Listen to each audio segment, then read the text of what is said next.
కేవలం వక్ఫ్ లో ఉన్న భూముల్ని వాళ్ళ కాకుండా చేయటానికి పన్నిన కుట్ర ఈ వక్ఫ్ బిల్లు అమెండ్మెంట్. అసలు బీజేపీ వైఖరే ఇది. బీజేపీకి తెలిసిన రాజకీయమే ఇది. మతం పేరుతో చిచ్చు పెట్టాలి, ఆ మంటలో చలి కాచుకోవాలి.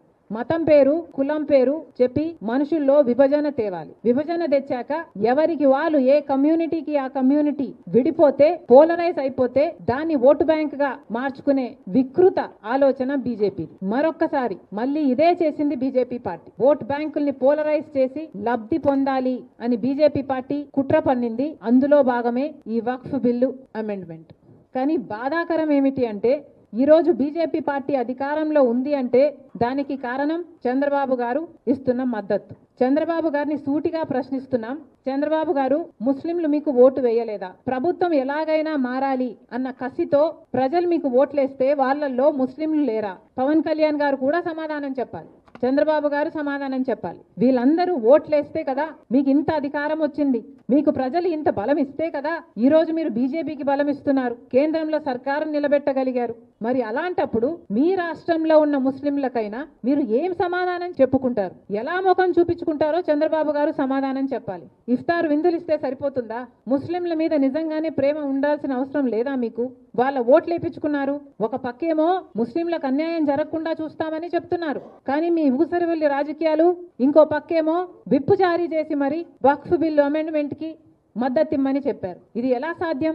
మీరు ముస్లింలకు న్యాయం చేసిన వాళ్ళ, అన్యాయం చేసిన వాళ్ళ? ఇఫ్తార్ భోజనంలో మీరు ముస్లింలకే విషయం పెట్టిన వాళ్ళు. ఈ రోజు ముస్లింల ద్రోహిగా మిగిలిపోయాడు చంద్రబాబు గారు. ఇది సామాన్యమైన విషయం కాదు. ముస్లింలకు ఇంత ద్రోహం చేస్తుంది బీజేపీ పార్టీ, వాళ్లకు మీరు అండగా నిలబడ్డారు. ఇది న్యాయమేనా? ఆంధ్ర రాష్ట్ర ప్రజలకు సమాధానం చెప్పాలి చంద్రబాబు గారు. ఏ రీతిలో న్యాయం చేసినట్టు? ఒక పక్కేమో ముస్లిం వాళ్ళ ఆస్తులను తీసేసుకోవాలని బీజేపీ పార్టీ కుట్ర చేస్తే దానికి మీరు అక్కడ మద్దతు ఇస్తున్నారు. ఇక్కడేమో మళ్ళీ అదే సాయంత్రం ఇక్కడ రిపేర్ కార్యక్రమాలు, మేము ముస్లింలకు అండగా నిలబడతాం, ముస్లిం బిడ్డలకు చదువు చెప్తాం, ముస్లిం ఆస్తులను కాపాడుతాం. ఎవరిని నమ్మించే ప్రయత్నం చేస్తున్నారు చంద్రబాబు గారు? మీ ద్వంద్వ వైఖరి ఇక్కడ బయటపడుతుంది. మీ ఊసరవెల్లి రాజకీయాలు ఇక్కడ బయటపడుతున్నాయి. ఏ విధంగా న్యాయం చేసినట్టు ముస్లింలకు? ముస్లింలకు ఈరోజు ఇంతకు ముందు ఏదైనా వాళ్ళకి సమస్యలు వస్తే వక్ఫ్ బోర్డుకి సంబంధించి కానీ ఆ కమిటీలకు కానీ సమస్యలు వస్తే ఒక ట్రిబ్యునల్ ఉండేది. కానీ ఇప్పుడు హైకోర్టు కూడా అలౌ చేస్తున్నారు అంటే ఇంకంటే ఆ భూములకు సంబంధించి ఏదైనా ఇబ్బందులుంటే ప్రభుత్వమైనా ప్రైవేట్ పార్టీలైనా నేరుగా హైకోర్టుకే పోవచ్చు. ఇక వాళ్ళకి అక్కడ న్యాయం జరుగుతుందా? వక్ఫ్ బోర్డులకు కానీ ముస్లింలకు కానీ ఎంత విచిత్రం! ఇంతకు ముందు ఆ కమిటీలే పరిష్కరించుకునేవి, ఇప్పుడు ప్రభుత్వం చేతిలోకి ఆ అధికారం అంతా తీసుకుని వెళ్ళి ప్రభుత్వమే ఒక ప్రత్యేక అధికారిని నియమిస్తుందంట. అంటే అధికారము, అజమాయిషీ అంతా ఇక ప్రభుత్వానిదే. ఇక వక్ఫ్ బోర్డులు ఎందుకున్నట్టు? ఏం పని చేయడానికి ఉన్నట్టు? వాళ్ళ చేతుల్లో అధికారమే లేనప్పుడు వాళ్ళని ఎందుకు ఉంచడం? ఎందుకు? ఇంకా ఏం మర్యాద ఉంటుంది వాళ్ళకి? ఇంతకు ముందు ఎప్పుడూ లేని విధంగా ఇప్పుడు వక్ఫ్ బోర్డులలో కూడా నాన్ ముస్లింలను కూడా చేర్చాలి అని ఒక అమెండ్మెంట్ తీసుకొచ్చారు. ఎందుకు చేర్చాలి అని అడుగుతున్నాం. ఏదైనా ఒక హిందూ దేవస్థానానికి సంబంధించి ఒక బోర్డు ఉంటే ఆ బోర్డులో ముస్లింలు ఉండరు కదా, క్రిస్టియన్స్ ఉండడానికి వీల్లేదని చెప్తున్నారు కదా. ఒక సిక్ బోర్డు ఉంటే దాంట్లో అందరు సిక్స్లే ఉంటారు కదా, ముస్లింలు ఉండరు కదా. మరి అలాంటప్పుడు ఈ వక్ఫ్ బోర్డుకు సంబంధించిన వాళ్ళల్లో నాన్ ముస్లింస్ ను ఉంచాలి అని ఎలా చెప్తున్నారు మీరు? ఇది ముస్లింలకు చేస్తున్న ద్రోహం కాదా? చిన్న చూపు కాదా? వారికి అన్యాయం జరగటం లేదా ఈ దేశంలో? మోడీ గారు సమాధానం చెప్పాలి, చంద్రబాబు గారు సమాధానం చెప్పాలి.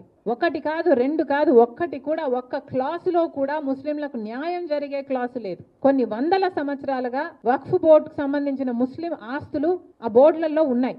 ఎప్పుడు వందల సంవత్సరాల నుంచి వక్ఫ్ బోర్డు నుంచి వస్తున్న ఆస్తులు ఇప్పుడు దిక్కు లేకుండా పోతుంది. 12 ఏళ్లుగా వక్ఫ్ భూముల్లో ఎవరైనా ఆక్రమించుకుంటేనట ఇప్పుడు వాళ్ళయే అయిపోయే అవకాశం కూడా ఉందట. ఇది కూడా కల్పిస్తున్నారు. కేవలం ముస్లింల భూములు వాళ్ళ నుంచి లాక్కునే ప్రయత్నం ఈ వక్ఫ్ అమెండ్మెంట్ బిల్ అని. ఇది చాలా చాలా దారుణం. ఇంత దారుణమైన బిల్లుకి చంద్రబాబు గారు విప్పు జారీ చేసి మరి మద్దతు ఇవ్వడం ఇంకా దారుణం. మళ్ళీ చెప్తున్నాం, కాంగ్రెస్ పార్టీ తీవ్రంగా ఖండిస్తుంది ఈ చర్యను. ముస్లింల పక్షాన కాంగ్రెస్ పార్టీ ఎప్పుడు నిలబడే ఉంది. మీ హక్కుల కోసం, మీ రాజ్యాంగబద్ధమైన హక్కుల కోసం కాంగ్రెస్ పార్టీ నిలబడ్డమే కాదు కొట్లాడుతుంది అని మరొకసారి మనస్ఫూర్తిగా అష్యూరెన్స్ ఇస్తున్నాం.